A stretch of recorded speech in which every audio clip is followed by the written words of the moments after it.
refrigerator or in the freezer, you'll get some omega-3 that's relatively stable only because you kept it frozen.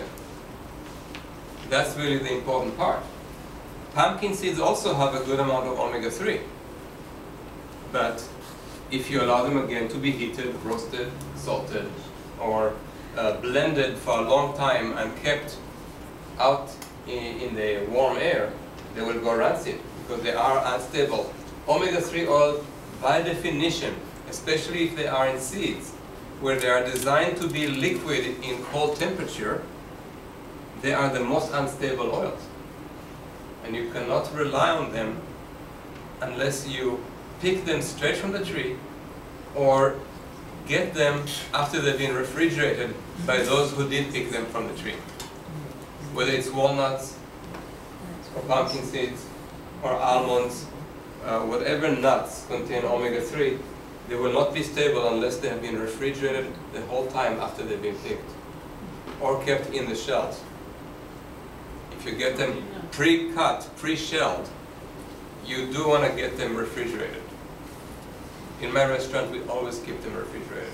We get them frozen and keep it straight in the fridge so when we sell them or use them, they are not rancid yet. And you may need to take vitamin E if you want to reduce the rancidity once they enter your body. Vitamin E is deficient in most people, which affects your skin too. Almost everybody in our society, because of food fads or because of abuse of our liver using various related to eating high fructose corn syrup, high fructose agave nectar, high fructose yacon syrup, or fasting, like juice fasting, which gives us sometimes a huge amount of fructose in a big bolus that our liver is not able to handle too much in too short of a time. Every time we juice the fruit instead of blend the fruits, we lose all the fiber. We get a large amount of fructose coming in simultaneously. Our liver can't handle it. Every time we damage the liver by doing that, or by taking out our gallbladder or going on a very low-fat diet, we suddenly change our liver's ability to metabolize fats. When that happens, we often don't secrete enough bile salts and bile acids to emulsify and digest and absorb fats from our diet. When that happens, we might not gain weight and we might feel good about it, but after a year or 2 years, we will start having significant fat-soluble nutrient deficiency. Those are vitamin A, beta-carotene, other carotenoids, vitamin D, vitamin E, vitamin K, all of which are crucial for our health and for protecting our fatty layers under our skin. If you don't have fat-soluble antioxidants, your fatty areas will go rancid even faster. This is why I said when they went to Arizona, it was the last straw for them. They already ate out of rancid foods. The fat was not healthy anymore. It incorporated into their skin. All they needed now was some exposure to the sun.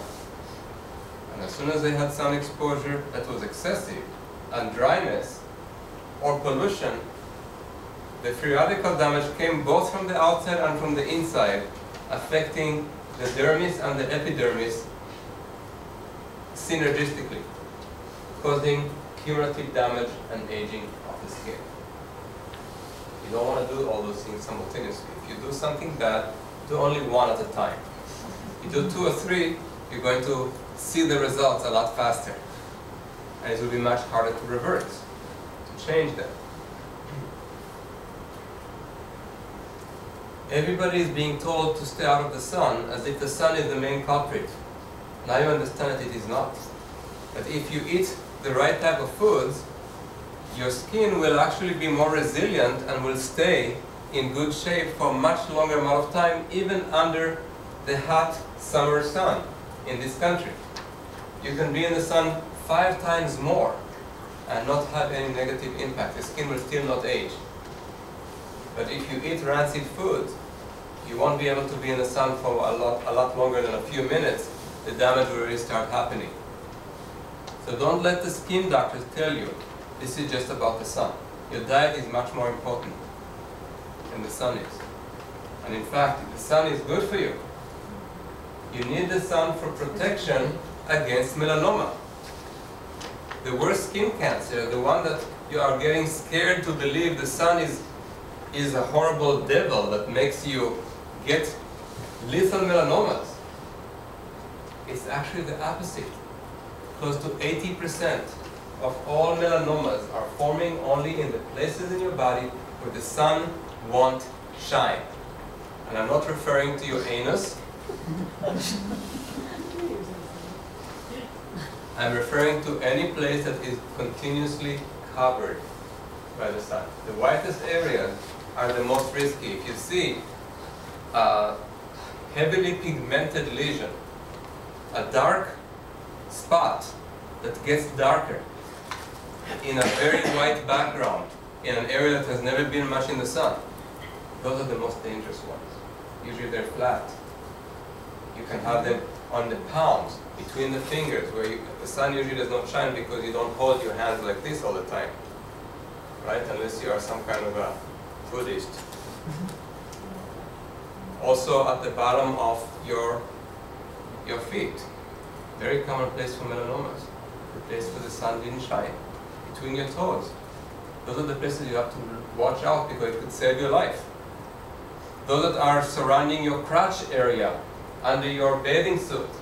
If you tend to wear skimpy bathing suits, those will be the areas that have never been exposed to the sun. Around the breast. Underneath the hair. Right in the back of the neck, where often the sun does not get to shine. Those are the places that you have the worst melanomas. Sometimes on the belly and on the back if you tend to be more modest about your clothing. Religious people have a lot more melanomas because they almost never go out to the sun. I'm talking about the Orthodox that are dressing heavily. They have a higher risk for melanoma because they almost never go out to be in the sun. They don't make vitamin D, which protects it's an antioxidant as well as a hormone that protects you from 20 types of cancer, as well as serves as an antioxidant protecting your brain. If you don't make vitamin D, your skin is not protected, and also your fat metabolism is affected, and your sugar metabolism is affected. Vitamin D is crucial to prevent diabetes, not just cancer, cardiovascular disease, depression, and other mood disorders. These are all crucial for vitamin D presence. The skin is therefore not just an organ of protection, it's an organ where you protect your whole body by making vitamin D.